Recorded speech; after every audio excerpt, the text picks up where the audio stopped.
ஒரு 7 நிமிஷம் மட்டும் தெளிவா லிசன் பண்ணுங்க. இந்திய அரசியலமைப்பு சட்டத்தோட ஒருங்கிணைந்த பகுதியான முகப்புரை, அதாவது பிரெயாம்பிள்ல இருந்து இதுவரைக்கும் எக்ஸாம்ல கேட்கப்பட்ட கேள்விகள் மற்றும் எதிர்பார்க்கக்கூடிய கேள்விகள் எல்லாத்தையுமே தெளிவா, ஃபாஸ்ட்டா பார்த்துரலாம். ஸோ பிரெயாம்பிள் அப்படின்னா என்ன? அப்படின்னா, இந்திய அரசியலமைப்பு சட்டத்தோட எழுதப்பட்ட இந்திய அரசியலமைப்பு சட்டத்தோட ஒரு முன்னுரை அப்படின்னு சொல்றாங்க. பால்கிவாலா அப்படிங்கிறவர் என்ன சொல்றாருன்னா, இந்திய அரசியலமைப்பு சட்டத்தோட ஒரு ஐடி கார்டு மாரி இருக்குங்கிறாரு. பார்கவா அப்படிங்கிறவரு மேலும் ஒரு படி மேல போயி, இது இந்திய அரசியலமைப்பு சட்டத்தோட ஆன்மா, அதாவது சோல் மாரி இருக்கு. இந்திய அரசியலமைப்பு சட்டத்தோட அணிகலன் மாரி இருக்கு. ஜுவல் செட் மாரி இருக்கு அப்படின்னு சொல்லியிருக்காரு. அப்படின்னா என்ன? பிரெயாம்பிள்னா என்ன? அப்படின்னா, ஒரு சயன்ஸ் புக்க எடுத்துக்கிட்டீங்க அப்படின்னா, இல்ல சோசியல் சயன்ஸ் புக்க எடுத்துக்கிட்டீங்கன்னா, ஃபர்ஸ்ட் பேஜா கன்டென்ட் அப்படின்னு குடுத்திருப்பாங்க. பொருளடக்கம் அப்படின்னு சொல்லிட்டு தமிழ்ல சொல்லுவாங்க. அதுல என்ன இருக்கும்? இந்த புக்குக்குள்ள என்னென்ன விஷயம்லாம் இருக்கு, என்னென்ன சாப்டர்லாம் இதுல வந்து இருக்கு அப்படிங்கிற விஷயத்த நம்ம தெரிஞ்சுக்கலாம். அதே மாரியே இந்த இந்திய அரசியலமைப்பு சட்டம், இந்த புத்தகத்துக்குள்ள என்னென்ன விஷயங்கள்லாம் இருக்கு அப்படிங்கிற விஷயத்த தெள்ள தெளிவா ஒரு இன்ட்ரோடக்ஷன் மாரி சொல்லக்கூடிய ஒரு ஒருங்கிணைந்த பகுதி தான் முகப்புரை. The term preamble refers to the introduction or preface to the constitution. இது இந்திய அரசியலமைப்பு சட்டத்தோட ஒரு முன்னுரை மாதிரி இருக்கு அப்படிங்கிறாங்க. இதுல என்னென்னலாம் இருக்கு அப்படின்னு பார்த்தீங்கன்னா, இந்திய அரசியலமைப்பு சட்டத்தோட லட்சியம் என்ன, நோக்கம் என்ன, அடிப்படை தத்துவம் என்ன, இந்த மாதிரி எல்லா விஷயத்தையுமே இந்த முகப்புரையில சொல்லியிருக்காங்க. அதே மாரியே இந்த இந்திய அரசியலமைப்பு சட்டம் எதுக்கு நம்மளுக்கு தேவை அப்படிங்கிற விஷயத்தையும் இதில் வந்து சொல்லியிருக்காங்க. அதாவது it contains the summary or essence of the constitution. இந்திய அரசியலமைப்பு சட்டம் நம்மளுக்கு எதுக்கு தேவை அப்படிங்கிற விஷயத்தையும் சொல்லியிருக்காங்க. அதே மாரியே it has great value and has been described as the key to the constitution. இதை யார் சொன்னா தெரியுமா? இந்திய அரசியலமைப்பு சட்டத்தோட ஒரு கீ மாதிரி இருக்குது அப்படின்னு சொல்லிட்டு யார் சொன்னா அப்படின்னு பார்த்தீங்கன்னா, எர்னஸ்ட் பார்க்கர். இந்திய அரசியலமைப்பு சட்டத்தோட முக்கிய குறிப்புகளை கொண்ட ஒரு புத்தகமா இந்த பிரெயாம்பிள் வந்து பார்த்தீங்கன்னா இருக்கு. இதை சொன்னது யாருன்னா எர்னஸ்ட் பார்க்கர். அதே மாதிரியே the preamble to the Indian constitution is based on the objective resolution. சரி, இந்த முகப்புரை அப்படிங்கிற கான்செப்ட் அப்படிங்கிறது யார் கொண்டு வந்தா அப்படின்னா, ஜவஹர்லால் நேரு அவர்கள் ஒரு தீர்மானத்தை கொண்டு வரார். அதை குறிக்கோள் தீர்மானம் அப்படின்னு சொல்லுவாங்க. இங்கிலீஷில் அப்ஜெக்டிவ் ரெசல்யூஷன் அப்படின்னு சொல்லுவாங்க. 1946 டிசம்பர் 13 இதை கொண்டு வந்தாங்க. ஆனால் இதை அரசியலமைப்பு நிர்ணய சபை 1947 ஜனவரி 22 அன்னைக்கு தான் அக்செப்ட் பண்ணாங்க. ஸோ இந்த முகப்புரை அப்படிங்கிற கான்செப்டை முதல்ல பயன்படுத்திய நாடு, உருவாக்கி பயன்படுத்திய நாடு எதுன்னு கேட்டாங்கன்னா அது அமெரிக்கா தான். அதை உருவாக்குறதுக்கு அவங்க 4 மாதம் எடுத்துக்கிட்டாங்க.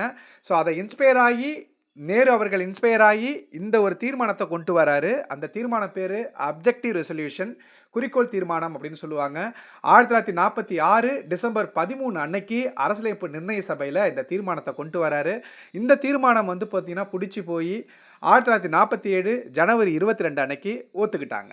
ஓகேங்களா? இந்த குறிக்கோள் தீர்மானத்தில் என்ன சொன்னாங்கன்னா, என்ன இருந்தது அப்படின்னா, இந்தியாவை எந்த மாதிரி ஒரு நாடாக நம்ம உருவாக்க போகிறோம் அப்படிங்கிற விஷயத்தை சொல்லக்கூடிய ஒரு தீர்மானம் தான் குறிக்கோள் தீர்மானம். The preamble begins with the phrase we the people of India. இந்த முகப்புரை இந்திய அரசியலமைப்பு சட்டத்தோட preamble எடுத்து நீங்க படிச்சீங்கன்னா, we the people of India having solemnly resolved to constitute India into sovereign, socialist, secular, democratic republic and to secure all its citizens justice, liberty, equality and fraternity இப்படின்னு சொல்லிட்டு start ஆகும்.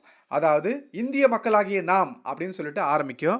இந்திய மக்களாகிய நாம் இந்த ஃப்ரேஸ்லேருந்து நம்ம என்ன தெரிஞ்சுக்க முடியுது அப்படின்னா, இங்கே இந்திய மக்களாகிய நாம் அப்படின்னு ஆரம்பிக்கும் போது இந்த இந்திய அரசியலமைப்பு சட்டத்தில் யார் ரொம்ப பவர்ஃபுல் அப்படின்னு பார்த்தீங்கன்னா, யார் வந்து சோர்ஸ் ஆஃப் அத்தாரிட்டி அப்படின்னு பார்த்தீங்கன்னா, இந்திய மக்கள் தான்.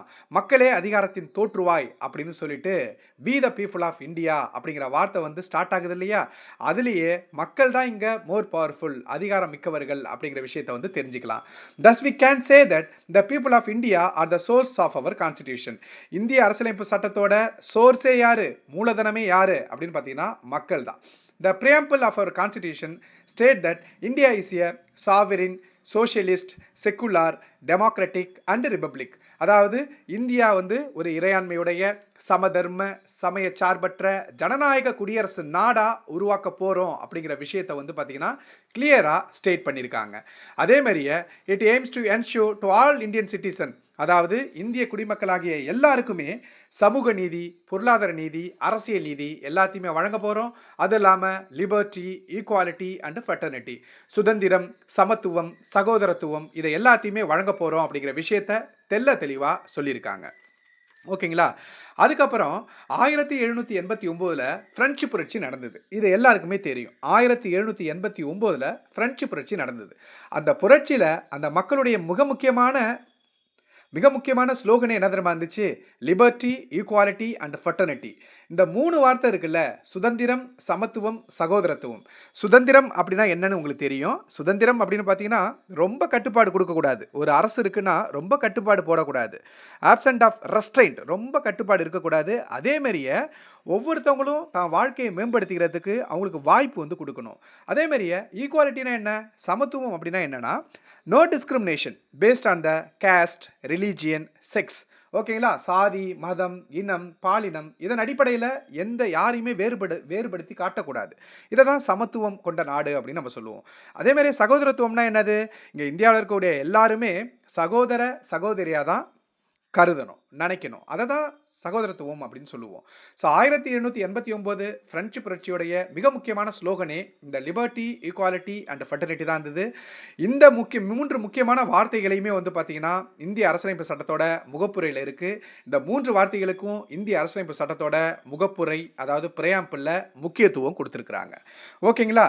ஸோ சிம்பிளா சொல்லணும் அப்படின்னா, இந்த பிரெயாம்பிள் அப்படிங்கிறது இந்திய அரசியலமைப்பு சட்டத்தில என்னென்ன விஷயம்லாம் இருக்கு. அதாவது nature of the source of authority. யார் வந்து இதில அதிகாரம் வந்து யார்கிட்ட இருக்கு? அதேமாரி எந்த மாரி ஒரு நாட்ட வந்து நம்ம உருவாக்க போறோம்? அதேமாரியே இந்திய அரசியலமைப்பு சட்டத்தோட நோக்கம் என்ன? அதுக்கப்புறம் இந்த இந்திய அரசியலமைப்பு சட்டத்த எப்போ இந்திய அரசியலமைப்பு நிர்ணய சபை கான்ஸ்டிடியூயன்ட் அசெம்பிளி எப்போ அடாப்ட் பண்ணாங்க? அதுக்கப்புறம் அதை எப்போ நடைமுறைப்படுத்தினாங்க? புரியுதுங்களா? அடாப்ட் அண்ட் எனக்டட் அப்படின்னா 1949 நவம்பர் 26 அன்னைக்கு இந்த இந்திய அரசியலமைப்பு சட்டம் ஏற்றுக்கொள்ளப்பட்டது. அத தான் அடாப்ட் அண்ட் எனக்டட் அப்படின்னு சொல்லுவாங்க. ஆனா இந்த இந்திய அரசியலமைப்பு சட்டம் 1950 ஜனவரி 26 அன்னைக்கு தான் நாடெங்கிலும் நடைமுறைப்படுத்தப்பட்டது. அந்த இந்திய அரசியலமைப்பு சட்டம் நாடெங்கிலும் நடைமுறைப்படுத்தப்பட்ட தினம் தான் ரிபப்ளிக் டே, குடியரசு தினம் அப்படின்னு சொல்லிட்டு நம்ம கொண்டாடுறோம். இதில் ஏதாச்சும் டவுட் இருந்துச்சு அப்படின்னா நீங்கள் கமெண்ட் பண்ணுங்க. ஸோ ஒன் பை ஒன்னாக குயிக்காக கொஞ்சம் இதே சப்போஸ் வேகமாக இருக்குது அப்படின்னு சொன்னாலும் சொல்லுங்கள், அதை நான் சரி பண்ணிக்கிறேன். நன்றி, வணக்கம். ஏதாச்சும் சஜஷன் இருந்ததுன்னா அன்போடு சொல்லுங்கள். தேங்க்யூ.